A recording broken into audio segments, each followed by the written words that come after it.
লা লা লা লা। কালার এখানে, খবরটা তাড়াতাড়ি পাঠাই। হি হি হি। ওমা, এইটা কি? কালা, তাড়াতাড়ি বুড়ের আটায় আয়, পার্টি হবে। চম্পা তো কাজ করতেছে, এই সুযোগে পালাই।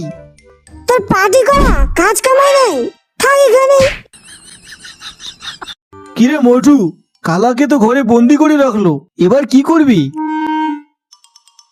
আস্তে আস্তে করো, ব্যথা পাচ্ছি তো। কেউ ফল নেবেন? ফল একদম সস্তা, 10 টাকায় 3 কেজি। এ ভাই দাঁড়া, আমি নিব। ভাই ফল তাজা তাজা হবে তো? এই নেন ম্যাম। হ্যাঁ দে ভাই। পাতলু, চল চল তাড়াতাড়ি চল। এরা এইভাবে দৌড়াচ্ছে কেন? ও এই ব্যাপার, দাঁড়া তোদের মজা দেখাচ্ছি। আজকে তো আমার শেষ।